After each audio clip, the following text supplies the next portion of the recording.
So I'm back taking this walk because I need to. I know, like, when I first started walking, I was like, well, I don't know if I can do this, right? Then I really got into it and looked forward to it. And then I think when we went to LA for the Scandal convention thing, and I came back and I was out of the rhythm and never really got back into it. Been trying to pick up the pace. But what I do notice about when you walk, it clears your mind. I don't know if it's the fresh air or it's the exertion of just simple walking or what, but for me, it makes me more creative, makes me quicker on my feet, and gives me energy, obviously. And of course, people have been saying that for years. A little exercise will go a long way. And if you're like me, you go, yeah, but it is true. It's just that you have to be disciplined about it. If you can be disciplined about watching Love and Hip Hop Hollywood every Monday night, or like me, watching reruns of Perry Mason at 2 a.m. on Hallmark, then I could be more disciplined about getting my walk on, right? I talked last week about the perils of unemployment and the toll it takes on one. Not just me, but I can only speak from my perspective, but I do realize I'm not the only person in that club, and the feedback I've gotten, the encouragement, the prayers, has me at a loss for words. And I mean that sincerely in a good way. But I think it's important, and I was telling myself that I was on the radio yesterday on 1010 here in St. Louis. It's a spiritual station, and I was talking with my Facebook friend Marilyn Parker, and we were talking, and I never realized, the impact that apparently I made on a lot of people over 26 years of being on the radio in St. Louis. It was a little overwhelming, to be honest, but just talking about it helps a lot. And it's important to know that even though you're not working, and I'm guilty of this too, but this is like a revelation for me, that you do still have self-worth, You may think you're not able to contribute, and you're having a pity party because you can't find employment, and you just want to find a way to get away from everything, and you do have self-worth, though. A lot of your kids need you. Your kids don't put a monetary value on their relationship with you, and your close friends and your family. They still see worth in you that has nothing to do with money. So I think you got to find your way.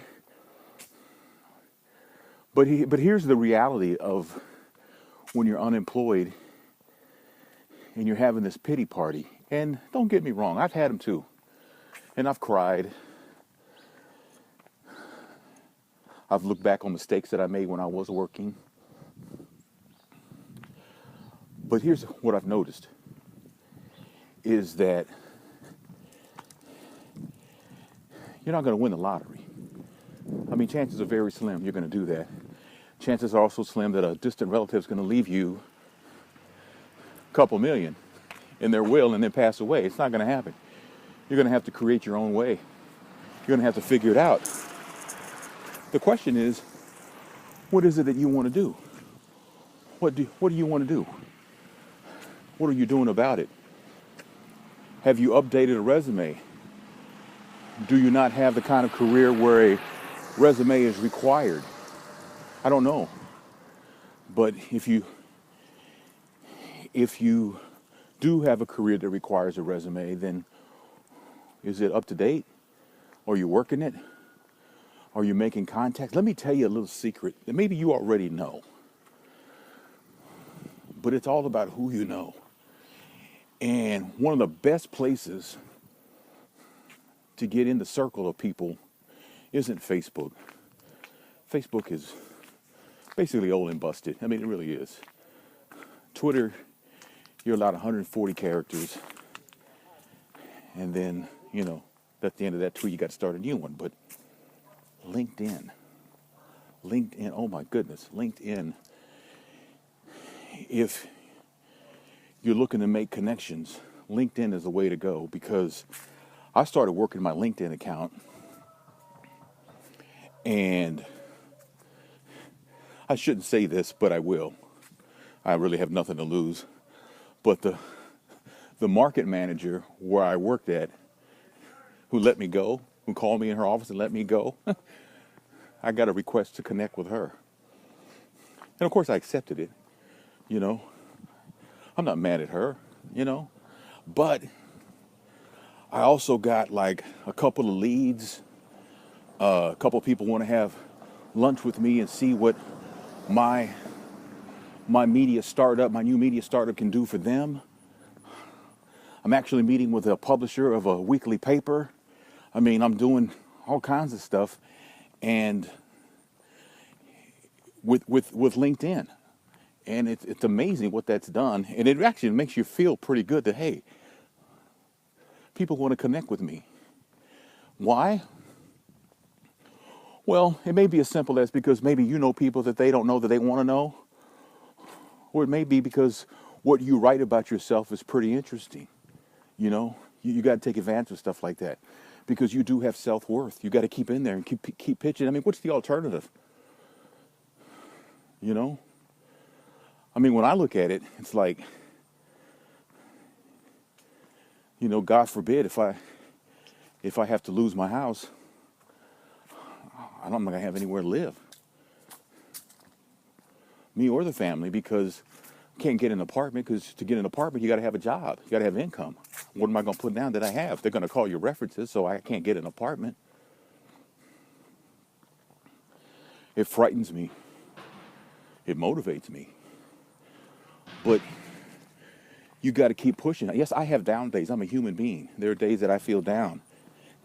And because of depression, my downs are a lot lower than yours. But you can only go forward. You can't go back. I mean, if you think about it, that's really nothing you can do but move forward. And you have to think in that way. I have to train myself in that way.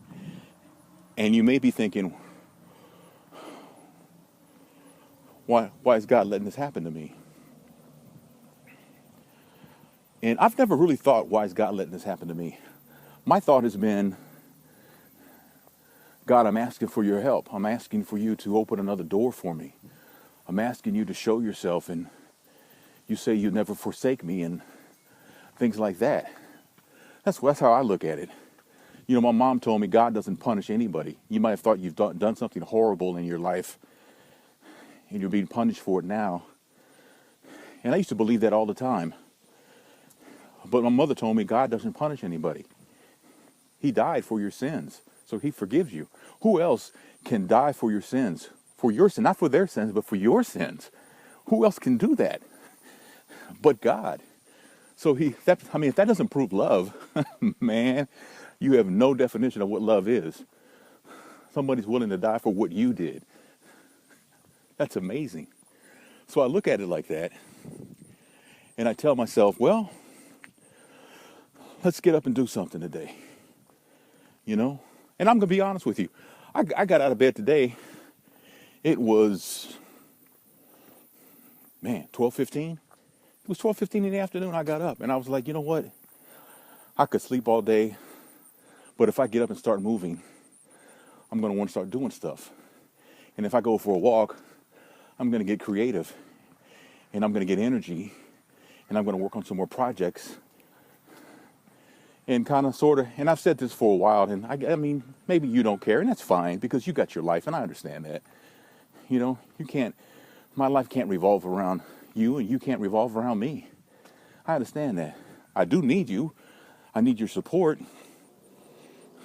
to share my videos and things like that, and post them and repost them and stuff like that. But if you can't do it, I'm not mad at you. You know? But I have learned a lot in my time of being unemployed. And one of the things I've learned is to have more empathy for those who don't have work. You know, you really don't think about it because it never affects you. Hell, I hadn't been unemployed in over 30 years. So, you know, being able to understand where this is taking me may be God's plan. And maybe God wanted me to sit a while and reflect, because the next opportunity is going to be an incredible one. Maybe that's it. I mean, I have to believe that. My friend Tawanda's story choked me up one time, and I get choked up every time I say this, but hopefully this won't happen this time. But she told me that I need to get prepared because God was going to blow my mind. I have to trust and believe that, because what else do I have, right? I pray. I have like 3 or 4 meetings of opportunities coming up in the next 2 weeks. And I pray that something comes from that, you know. Meantime, I keep pushing with my daily podcast. I do a daily podcast. It's about 30 minutes long every day. I put it on Facebook and Twitter and Podbean and iHeartRadio, and what else is it on? It's on Spreaker. You know, it's on talking360.com. And you can listen to it. You can download it, listen to it from your car, listen to it on YouTube, listen to it, like I said, on iHeartMedia, wherever you get your podcast. You can even download it anytime you want on demand. So if you could do that, if you enjoyed me on the radio like a lot of you said you did, well, I'm doing a similar show, me, myself, and I. So if you can, check that out. And of course, I still do Men on Everything. Got a new episode coming up today. Oh, and I talked to Bunny DeBarge a couple of days ago about her new book, The Kept Ones. And we talked about her drug of choice when she was doing drugs, with God, what she's asked from God. Talked about her father, how he abused her sexually, physically, emotionally. What peace was made, if any, on his deathbed. I mean, we talked about it all. There was one question I asked her that she just said, I don't want to answer that. So she didn't. I'm not here to press anybody, you know. But she's a phenomenal, amazing woman. And I've got the interview posted on talking360.com. Just click on books, and it'll be the first one there. It's actually on the homepage, too, I think. So, yeah, check that out. I appreciate you watching this. Man, if you're unemployed, we're in this journey together. We really are. Hang in there, all right? I'll talk to you soon.